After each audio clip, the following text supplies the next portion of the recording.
जय हिंद दोस्तों, नमस्कार। कैसे हो आप सब लोग? उम्मीद करूँ सब बढ़िया होंगे, मस्त होंगे और अपनी अपनी तैयारी में व्यस्त होंगे। आज मैं लेकर आया हूँ सामान्य हिंदी के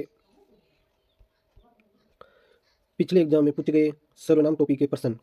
तो आज हम सर्वनाम टॉपिक से जितने भी पिछले आरपीएससी या कर्मचारी चयन बोर्ड द्वारा पूछे गए सवाल हैं उसका हम एनालाइज करेंगे। तो चलते हैं पहले क्वेश्चन की ओर। पहला क्वेश्चन है, संज्ञा के स्थान पर प्रयुक्त होने वाले शब्द क्या कहलाते हैं? संज्ञा के स्थान पर प्रयुक्त होने वाले शब्द को हम सर्वनाम कहते हैं। सर्वनाम की परिभाषा या अर्थ देख लेते हैं कि सर्वनाम किसे कहते हैं। सर्वनाम का अर्थ होता है सबका नाम। जो शब्द सबके नामों के स्थान पर प्रयुक्त होते हैं या हो सकते हैं उन्हें हम सर्वनाम कहते हैं। दूसरे शब्दों में संज्ञा के स्थान पर प्रयुक्त होने वाले शब्दों को हम सर्वनाम कहते हैं। जैसे मैं, तुम, यह, वह, हम, वे, उस, आप आदि शब्द सर्वनाम हैं। जैसे मैं का प्रयोग सभी व्यक्ति अपने लिए करते हैं, अतः मैं किसी एक का नाम नहीं होकर सबका नाम है अर्थात सर्वनाम है। नेक्स्ट क्वेश्चन है, किस क्रम में सर्वनाम का भेद नहीं है? किस क्रम में सर्वनाम का भेद नहीं है? पुरुषवाचक, निजवाचक, संबंधवाचक, अस्तित्ववाचक सर्वनाम। तो सर्वनाम के 6 भेद हैं, जिसके अंदर कौन सा भेद नहीं है?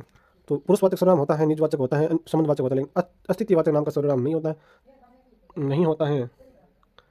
इस क्वेश्चन का करेक्ट आंसर होगा 4 नंबर ऑप्शन। तो सर्वनाम के 6 भेद कौन कौन से हैं ये हम देख लेते हैं। पुरुषवाचक, निश्चयवाचक, अनिश्चयवाचक, संबंधवाचक, प्रश्नवाचक और निजवाचक, ये 6 सर्वनाम के प्रकार हैं। चलते हैं नेक्स्ट प्रश्न की ओर। नेक्स्ट प्रश्न है, सर्वनाम के कितने मुख्य भेद हैं? तो अभी हमने पढ़े हैं 6 भेद। कितने? 6 भेद हैं। निम्न में से किस विकल्प में सभी सर्वनाम पुरुषवाचक सर्वनाम हैं? हम, तुम, ये, वे, मैं। आ, कुछ, जो, यह। मैं, तुम, आप, किसी, जो, कोई, वह, सब। तो प्रश्न कह रहा है कि सभी विकल्प, इस विकल्प में सभी शब्द पुरुषवाचक सर्वनाम कौन से विकल्प के अंदर हैं? तो विकल्प नंबर 1 के अंदर सभी शब्द है वो पुरुषवाचक सर्वनाम के उदाहरण है। ये राजस्थान पुलिस सब इंस्पेक्टर 2011 में आया प्रश्न है। यहाँ पर मैं जितने भी प्रश्न लेकर आ रहा हूँ वो पिछले एग्जाम्स में पूछे गए सवाल हैं, तो आप इसको एक बार जरूर देखें। चलो इसकी व्याख्या कर लेते हैं। पुरुषवाचक सर्वनाम 3 प्रकार के होते हैं। पुरुष उत्तम पुरुषवाचक सर्वनाम और मध्यम पुरुषवाचक सर्वनाम और अन्य पुरुष सर्वनाम। तो पहला है उत्तम पुरुष सर्वनाम। उत्तम पुरुष सर्वनाम वे होता है जो वक्ता या लेखक अपने लिए, अपने स्वयं के लिए प्रयोग करता है, वे उत्तम पुरुष सर्वनाम है।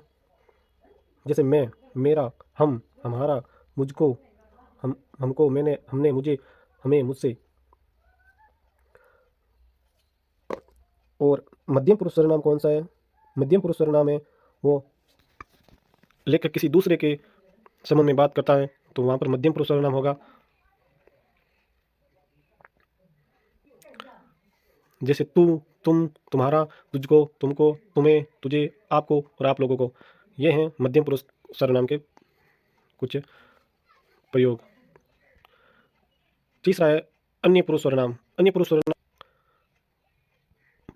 वक्ता या लेखक किसी तीसरे के समक्ष, किसी तीसरे के लिए प्रयुक्त करता है, वो अन्य पुरुष सर्वनाम है।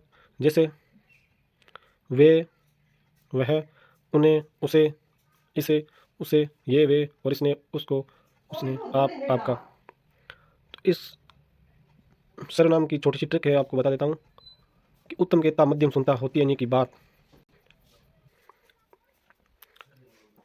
विशेष वे, ये शब्दों का प्रयोग भी प्राय 2 सर्वनाम अन्य पुरुष तथा निश्चयवाचक में किया जाता है। अतः सही सर्वनाम की पहचान के लिए निम्न तरीका अपनाने चाहिए। मध्यम पुरुष सर्वनाम का प्रयोग किस वाक्य में किया गया है? ऑप्शन ए में, आप बीमार हो गए, मैं अपने आप चली जाऊंगी, ये चली गई, हम नहीं जाएंगे। मध्यम पुरुष सर्वनाम का हमने आपको अच्छी तरह से परिभाषा बता दी है, एक बार वापस मैं बोलकर बता देता हूँ। मध्यम पुरुष सर्वनाम उसे कहते हैं श्रोता किसी दूसरे के या सुनने वाले के लिए प्रयुक्त करता है, उसे मध्यम पुरुष सर्वनाम कहते हैं। जैसे पहला ऑप्शन कहते आप बीमार हो गए, दूसरा ऑप्शन कहते मैं अपने आप चली जाऊंगी, वे चली गई, हम नहीं जाएंगे। पहला ऑप्शन कहते आप बीमार हो गए, इसमें अंदर पढ़ते ही आप शब्द का प्रयोग हो रहा है, मतलब किसी दूसरे श्रोताओं के लिए बात कही जा रही, तो ये मध्यम पुरुष सर्वनाम है। इसका आंसर 1 नंबर है। ये सीटी के अंदर आया हुआ सवाल है, सीटी 2022 इसके अंदर 2023 के अंदर आया हुआ है। ये दूसरा है मैं अपने आप चली जाऊंगी। मैं शब्द अपने लिए है तो ये निजवाचक सर्वनाम है। वे चली गई, ये अन्य पुरुष सर्वनाम की बात हो रही है, हम नहीं जाएंगे, ये भी निजवाचक सर्वनाम है। चलते हैं नेक्स्ट प्रश्न की ओर। नेक्स्ट प्रश्न है, निम्न में से अन्य पुरुषवाचक सर्वनाम है। ये CT 2024 में आया प्रश्न है। हम, पहला ऑप्शन कह रहा हम, दूसरा ऑप्शन है मैं, तीसरा ऑप्शन है वे, चौथा ऑप्शन है आप। पुरुष, अन्य पुरुष सर्वनाम कौन सा है? अन्य पुरुष, किसी किसी अन्य की बात हो रही है तो अन्य पुरुष सर्वनाम है, तो अन्य की बात वे। ऑप्शन नंबर 3 करेक्ट आंसर है। नेक्स्ट क्वेश्चन है, पुरुषवाचक सर्वनाम के सम्मिलित वाक्य हैं। ये PSI 2021 में आए हुए हैं सब इंस्पेक्टर पुलिस के अंदर। कल कोई आया था, ये घर बहुत सुंदर है, वे लोग कहाँ जा रहे हैं, आप आवश्यक कार्य से अजमेर गए हैं। तो पुरुषवाचक सर्वनाम है ऑप्शन नंबर 4, वे आवश्यक कार्य से अजमेर गया है। नेक्स्ट क्वेश्चन, तू सर्वनाम का प्रयोग किस कर्म में होगा? तू सर्वनाम का प्रयोग किस कार्य में नहीं होगा? समीपता, आत्मीयता, अपमान और संबंध बताने। तो मध्यम पुरुष सर्वनाम है। तो सर्वनाम का प्रयोग या तो अल्प समीपता, आत्मीयता, प्यार और दुलार प्रकट करने के लिए होता है, या निरादर और हीनता को दिखाने के लिए, जैसे हे भगवान तेरी माया भी निराली है। यहाँ पर समीपता का भाव हो रहा है, माँ तू जल्दी आ, आत्मीयता है। तो इसका आंसर है 4 नंबर ऑप्शन। चलते हैं नेक्स्ट प्रश्न की ओर।